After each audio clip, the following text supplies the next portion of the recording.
Tidak kapok fitnah Jokowi.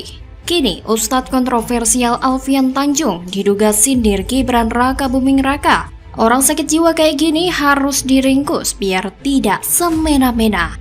Ditulis oleh tim redaksi jurnal dikutip dari berbagai sumber. Coba sekarang siapa sini yang siap jadi gubernur Jakarta? Ya ternyata kan anaknya Pak RW yang siap jadi gubernur Jakarta. Sekarang dia disiapkan dulu jadi gubernur Jawa Tengah sebagai sebuah proses magang, nanti akan jadi gubernur DKI baru jadi presiden. Loh, enak bener loh. Kalau bahasa Jawa enak bener. Adiknya yang baru kawin kemarin udah disiapin jadi calon PLT daripada Bupati Batang, Jawa Tengah. Enak banget. Ini tadi karena kita nggak mau berpolitik. Jangan-jangan baru dengar sekarang ya? Kesian deh lo. Mari kita bangun dan kita rancang kemenangan, dan mari kita buktikan bahwa presiden yang akan kita menangkan tentu tetap akan kita tunggu nanti arahan dari Habib Rizik dan para ulama kita, dan kami semua tetap berkumpul. Saya kabarkan buat teman-teman, jangan khawatir, MPUI jalan terus. Aduh, mau saya tabok karena di mana acaranya itu? Saya ini 4 tahun begini sabar, sabar. Tapi saya sekarang harus berbicara dan sampai nanti karena ada 6% orang yang percaya pada berita-berita seperti ini. 6% itu 9 juta lebih. Kok percaya? Pajak ini telah membuat masyarakat pribumi tergusur. Ya, ini kerjaan pemukanya sebenarnya, otaknya sebenarnya awalnya Jokowi. Jokowi itu benih-benih sepihaknya masih ada. Itu watak PKI yang suka aksi sepihak. Mau bukti? Libur 1 Juni. 1 Juni itu adalah Pancasilanya PKI. Sekarang kan 1 Juni libur nasional kan? Kapan dibahasnya? Dibahas dengan siapa? Nggak boleh dong, negara ini bukan negara pala lo. Negara bukan negara pribadi, bukan negara punya kamu, Jokowi. Ngapain orang masih ngomongin zaman segini PKI? Buktikan dong. Ada aturannya. Iya dong. Jangan hanya untuk membohongi rakyat.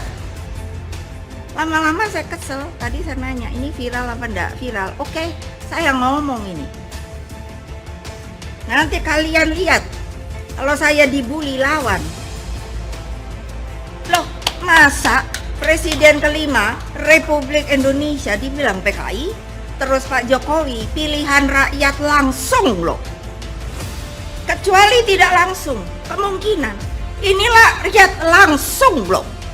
Ya, sangat lucu gitu ya, atau juga malah tidak lucu sebenarnya karena disampaikan oleh sosok-sosok yang sebenarnya harusnya dihormati di masyarakat ya. Dan munculnya isu seperti ini tentunya kita melihat satu sisi ada upaya untuk mempolitisasi, ada upaya untuk mendelegitimasi kerja-kerja pemerintah, dan hal itu yang mendasari kemudian ketika muncul tuduhan-tuduhan seperti itu yang mendasari kepala staf kantor presiden itu melakukan somasi. Sosok Ustadz Alfian Tanjung tak henti-hentinya menuai kontroversi sepanjang perjalanan karirnya sebagai seorang pendakwah. Alfian Tanjung juga sempat bermasalah dengan hukum atas kasus ujaran kebencian meskipun akhirnya menempuh putusan lepas alias onslaught. Kini seorang warganet bahkan menyinggung Alfian yang tak kapok-kapok dan kembali membuat kontroversi. Alfian Tanjung mengunggah sebuah video ceramah yang menyinggung seorang tokoh politik yang diduga merupakan Gibran Raka Buming Raka. Dugaan tersebut mencuat lantaran Alfian menyebut anak Pak RW yang diduga adalah Jokowi dan menyinggung soal sosok tersebut sedang disiapkan menjadi gubernur Jawa Tengah sebagai proses pijakan karir menjadi gubernur DKI Jakarta hingga menjadi presiden Republik Indonesia. Hal itu disampaikan oleh Alfian Tanjung melalui video yang dibagikan warganet via Twitter. Seperti diketahui, Alfian Tanjung berprofesi sebagai seorang ustadz atau pendakwah. Melansir laman PD Dikti Kemendikbudristek, Alfian Tanjung juga mengajar sebagai dosen di Universitas Muhammadiyah, Profesor Dr. Hamka atau UHAMKA. Ia juga menjabat sebagai Wakil Ketua Komite Dakwah Khusus MUI Pusat. Alfian mengklaim dirinya adalah seorang pakar anti komunis di Indonesia dan kerap menyerukan isu PKI. Memang, Alfian Tanjung di mata publik adalah seorang pendakwah yang getol membahas isu PKI. Bahkan dirinya sempat berakhir dipolisikan lantaran ceramahnya yang demikian. Salah satu ceramahnya pernah menuding pejabat dalam negeri diwajibkan ikut pelatihan yang diselenggarakan Partai Komunis Tiongkok di RRT. Alfian menyinggung dua instansi yang turut mengirim pejabatnya ke Tiongkok untuk memperoleh pendidikan tersebut, yakni Kemendagri dan Polri. Dan itu terjadi di pertengahan tahun 2019. Alfian Tanjung juga dibanjiri oleh kontroversi usai menuding sosok aktivis hak asasi manusia, Wiji Tukul, sebagai seorang komunis. Menurutnya, Wiji Tukul dibuat sangat menggelora, sangat monumental dalam gerakan PKI. Semua agama seharusnya mengajarkan kebaikan, budi pekerti, dan saling menghargai antar umat manusia. Maka dapat disimpulkan bahwa apa yang diucapkan Alfian Tanjung bukanlah ceramah agama. Apa yang ia kerjakan murni kebencian dan ujaran hasutan kepada keluarga Jokowi. Benar-benar mengenaskan melihat sosok Alfian Tanjung masih bisa melenggang bebas. Orang ini banyak pengikut, mungkin ratusan, ribuan, puluhan ribu. Yang pasti Alfian Tanjung ini pernah menjadi pendukung Anies Baswedan. Kita melihat bagaimana Alfian Tanjung ini adalah corong dari oposisi untuk menghina pemerintahan. Ia dijadikan mesin penghasil fitnah PKI. Semuanya di PKI-PKI-kan. Rekaman yang beredar sudah jelas bahwa Alfian Tanjung ini memiliki kelainan jiwa. Kenapa? Karena PKI sudah hilang. Yang sekarang ada justru HTI dan intoleransi yang sedang merongrong NKRI. Meski HTI sudah bubar, Felix dan antek-anteknya masih ada. Saya jujur, saya bingung mencari relevansi dari PKI dengan keadaan sekarang. Sepertinya Alfian Tanjung memaksakan teori halunya untuk membangkitkan kembali PKI. Apa yang Alfian sebutkan di ceramahnya benar-benar tidak ada relevansinya sama sekali dengan keadaan sekarang. Memangnya PKI masih ada? Yang masih ada itu justru harusnya HTI. Tindakan Alfian Tanjung ini adalah tindakan murni kriminal. Ia hanya membalut dirinya dengan kedok orang beragama dan merasa aman di sana. Orang ini segera harus diringkus. Rekam jejaknya juga sudah jelas sangat buruk. Apa yang ada di pikirannya hanyalah PKI. Entah apa yang merasuk di dalam dirinya. Setan PKI mungkin sedang menggentayangi orang ini. Saya khawatir lama-kelamaan dia bisa tidak ditangkap karena dianggap gila atau kelainan jiwa. Saya tidak bisa membayangkan jika ceramah-ceramah keagamaan diisi dengan hal-hal seperti yang diucapkan oleh Alfian Tanjung. Mau jadi apa hari depan bangsa ini jika penceramah tugasnya bukan untuk menuduhkan, melainkan untuk menghasut umat beragama? Saya dukung polisi ciduk Alfian Tanjung. Dia bukan pemuka agama. Dia penista agama. Bagaimana menurut Anda? Refli Harun sebut jejak proyek prestasi Anies sengaja dihilangkan PJ Heru. Lah proyek Anfaida ngapain diterusin? Buang-buang anggaran. Biasalah orang sakit hati memang ngawur ngomongnya. Sudah disebutkan semua dosanya. Saya sebutkan dosanya tanpa menyebut orangnya. Formula E, kemudian EKTP elektronik, dana koncat, komando komponen cadangan. Ada semua. Jadi semua punya dosa ya? Iya, semua dosa. Dan sekarang tinggal dikapitalisasi saja. Sekarang kalau yang mana paling sedikit dosanya? Ya, betul. atau saya kalau punya kekuasaan, saya tangkap aja orang itu. Ya, ini ibarat permainan bola. Kerjasama yang ciamik, sayangnya nggak teliti. Heru Budi ini bukan orang sembarangan, bos.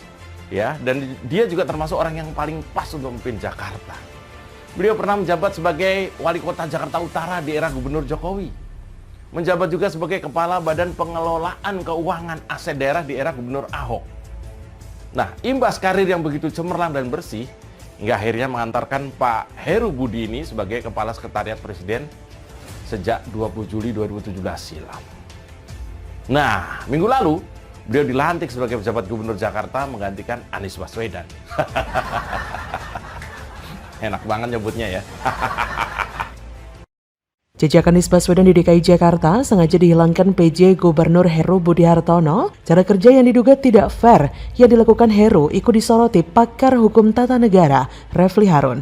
Refli mengatakan jejak Anies Baswedan di DKI Jakarta sengaja dihilangkan dengan cara mencopot beberapa pihak dari posisi penting yang sebelumnya ditugaskan saat Anies menjadi gubernur.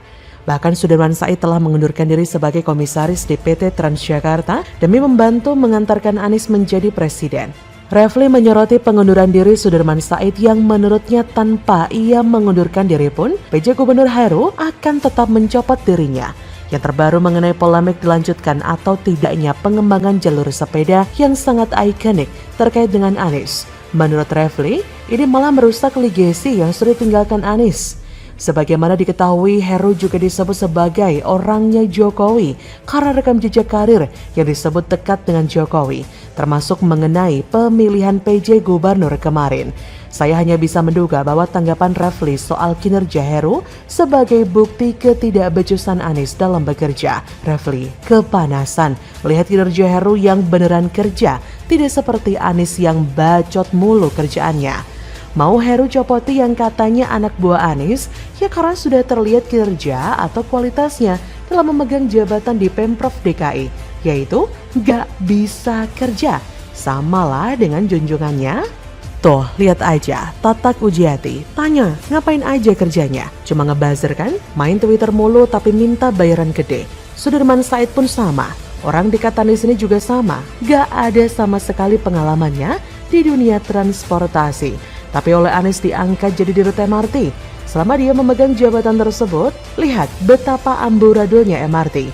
Kecelakaan, mangkrak, pelecehan, dan lain-lain tak serius ditangani, bahkan oleh mereka-mereka yang terkesan didiamkan dan masa bodoh. Jadi wajar jika Heru Budi geram melihat para penyamun ini berada di Pemprov DKI Jakarta dan mengusir mereka. Lagian soal proyek Anies ngapain juga dilanjutkan kalau memang unfaedah? Jika dilihat lebih banyak yang tidak berguna dan kontroversi juga kan? Saya kira banyak banget orang-orang yang disisipkan oleh Anies sebelum dia cabut. Heru berani melakukan mutasi tersebut tentu bukan hanya tanpa alasan yang kuat. Tapi ya begitulah, Refli Harun selalu memberikan pemikiran yang dangkal untuk menjatuhkan lawan politik yang mempunyai kinerja yang lebih bagus daripada junjungannya. Tidak seperti dirinya, gak becus kerja, akhirnya dipecat juga 2 kali lagi. Atau jangan-jangan apa yang dilakukan PJ Heru memecat anak buah Anies ini menjadikan trauma Refli soal pemecatan ini kambuh.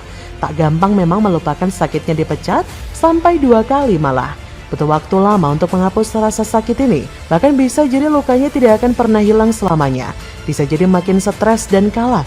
Sungguh menderita sekali memiliki masa lalu pedih seperti ini. Jadi maklumi saja kalau dia koar-koar.